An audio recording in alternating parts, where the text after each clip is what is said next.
Pointer shape.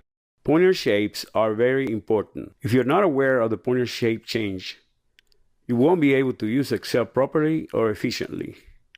Even as I say this, some of you will at first discount the pointer shape and try to learn Excel nevertheless.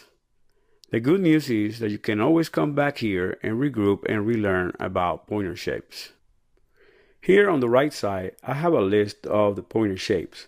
We have the block cross, the truncated double arrow, the crosshair, the down arrow, the side arrow, and the 4-arrow tip block arrow. When do they appear? If you put your pointer anywhere on the sheet, you will see that the pointer shapes is a block cross. The block cross is good for selecting. You can select either a cell or you can select a range. The truncated double arrow appears when you put your pointer at the intersection of two column selectors or two arrow selectors. It is good for resizing the height of a row or for resizing the width of a column. The crosshair appears as you hover your pointer over the feed handle. When you have your pointer over the feed handle, at that point, you can use the feed handle functionality. Let's do something with the feed handle right here on cell C7. Let's double click to inspect what we have in there.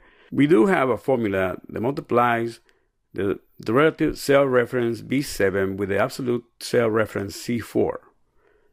Let's press enter, select again C7, and place our pointer over the feed handle. When it turns into a crosshair, we can drag down. We're going to select the smart tag and just fill without formatting. If we inspect what we have here, you can see that the feed handle is good to copy a formula, and it is like magic. The formula is going to copy down, and because we did make C4 an absolute reference, C4 is going to stay constant, a reference to cell C4. Another shapes are the down and the side arrows. When you put your pointer at the column selector or you put your pointer at the row selectors, you will be able to see the side arrow or the down arrow, and they're good to select all of the column all the way down to the very last row in the sheet, and all of the row to the very last column on the sheet. And finally, the 4-arrow tip block arrow. The 4-arrow tip block arrow is good for moving charts, graphics. Let's move this chart right here. It does appear when you put your pointer right on the chart. Also, you could move a range selection. Let's select this range A7 through B12. As we place our pointer on the edge, we can drag down and move all that information there to another place.